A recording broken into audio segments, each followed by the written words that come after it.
Et avant de démarrer, petit disclaimer amical, les amis, en vous disant, et c'est plein d'humilité que je vous dis ça, c'est que je ne peux pas vous dire quoi faire de votre argent, car je ne vous connais pas. Je ne sais pas ce que vous voulez, et je ne sais pas quand vous le voulez. Je ne sais pas non plus pourquoi vous le voulez. Vous voyez où je vais en venir ? Je ne vais donc pas vous dire quoi faire de votre argent ou quelle stratégie utiliser à l'avenir. Ceci étant dit, on va examiner cependant quelques options fortes, quelques options importantes que nous avons vues ensemble et qui pourraient vous aider à prendre de meilleures décisions quant à votre avenir financier.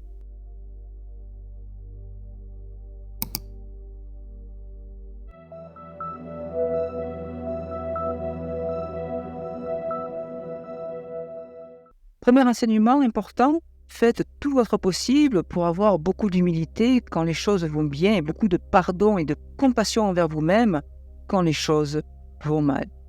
Nous l'avons vu ensemble, faites tout votre possible pour trouver cette humilité et ce pardon parce que, effectivement, la chance et le risque sont à la fois réels et difficiles à identifier, mais ils exercent une influence réelle sur votre réalité et vos résultats financiers. Faites-le lorsque vous jugez votre succès et celui des autres. Faites-le, ayez ce discernement lorsque vous jugez les autres, surtout votre environnement proche. Admettez l'influence de la chance et du risque et vous aurez une meilleure raison de vous concentrer sur des choses que vous pouvez réellement contrôler. Période de succès, ayez de l'humilité. En période d'échec, n'hésitez pas à vous pardonner et pardonnez-vous beaucoup. Moins d'ego, plus de richesse. Économisez de l'argent et l'écart entre votre ego et vos revenus.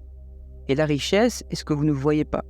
Ainsi, la richesse est créée en supprimant ce que vous pourriez acheter aujourd'hui afin d'avoir plus de choses ou plus d'options à l'avenir.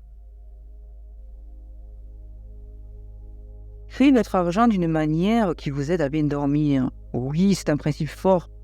Gérez votre argent d'une manière qui vous aide à bien dormir la nuit. Voilà votre but financier d'un point de vue émotionnel. Certaines personnes ne dormiront pas bien à moins qu'elles ne gagnent les rendements les plus élevés. D'autres, par ailleurs, ne se reposeront que si leur argent est investi ou épargné de façon prudente. À chacun sa stratégie. Mais s'il y a une stratégie s'il existe des stratégies qui permettent de mieux dormir la nuit, il ne faut pas s'en priver. Le principe du « est-ce que cela m'aide à dormir la nuit » est le meilleur indicateur, le meilleur guide universel pour toutes les décisions financières personnelles que vous allez prendre à partir d'aujourd'hui. Quatrième enseignement, augmentez votre horizon temporaire. Oui, augmentez votre horizon temporaire dès aujourd'hui si ce n'est pas le cas. Si vous voulez faire de votre mieux en tant qu'épargnant ou investisseur, la chose la plus puissante que vous puissiez faire est d'augmenter votre horizon temporaire. Le temps est la force la plus puissante dans l'investissement et l'épargne. Cela fait que les petits sous grandissent et que les grosses erreurs s'estompent.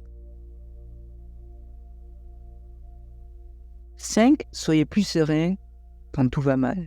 Acceptez que beaucoup de choses peuvent mal tourner. Vous pouvez vous tromper la moitié du temps et quand même faire fortune, car une petite minorité d'événements explique la majorité de vos résultats.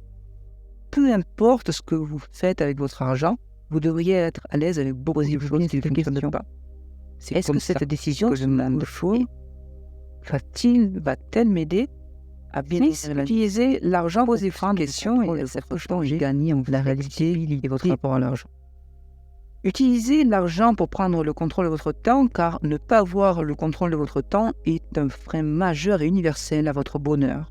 La capacité de faire ce que vous voulez, quand vous voulez, avec qui vous voulez, aussi longtemps que vous le voulez, rapporte le dividende le plus élevé que puisse vous offrir votre argent.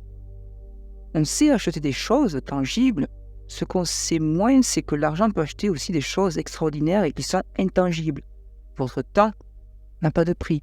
Votre flexibilité n'a pas de prix, votre liberté n'a pas de prix. Utilisez votre argent pour renforcer votre liberté de temps, votre flexibilité et votre liberté.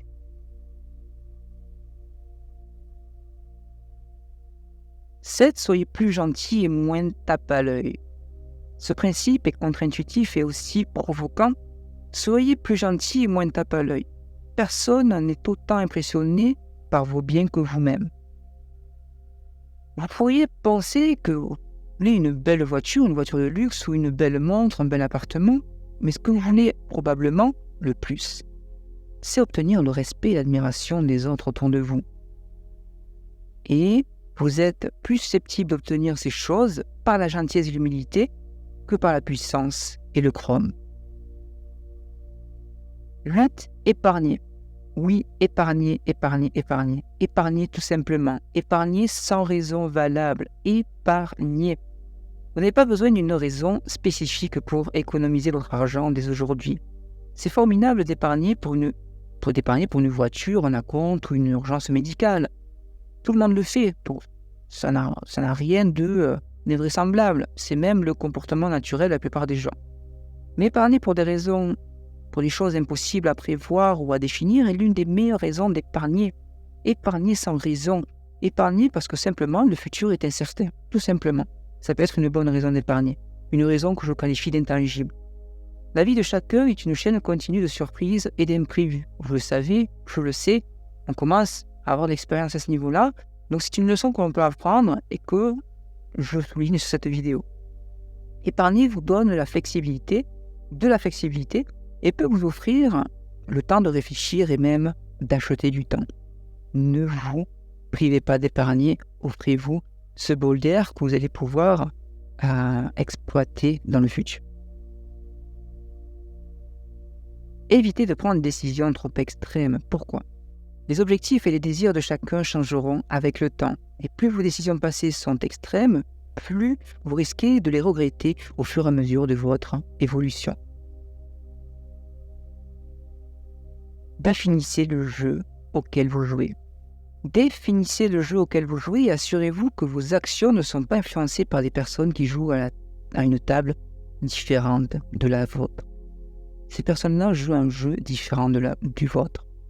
Donc vous pouvez utiliser certains principes de base, mais attention à limitations trop dans le détail. 11. Avoir une vision personnelle qui fonctionne pour vous en lien avec votre propre histoire et vos besoins actuels. C'est peut-être l'enseignement le plus important qui peut s'appliquer à tout le monde et que je vous donne du coup sur cette fin de vidéo. Des personnes intelligentes, informées et raisonnables peuvent être en désaccord en finance quand les gens ont des objectifs et des désirs différents. Il n'y a pas de bonne ou de mauvaise réponse, il n'y a pas de bonne réponse unique en matière de gestion d'argent. Juste la réponse qui fonctionne pour vous en ce moment, en fonction de vos émotions, de votre propre histoire personnelle, de votre propre aspiration et de vos propres défauts. Parce que ça fait partie de nos décisions financières, de faire en sorte de prendre des décisions qui ne sont pas parfaites.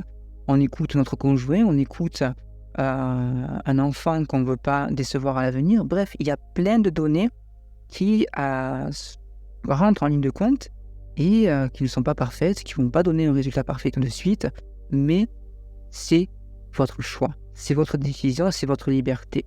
Donc avoir une vision personnelle qui fonctionne pour vous en lien avec votre propre histoire, voilà ce que j'encourage à faire à partir d'aujourd'hui.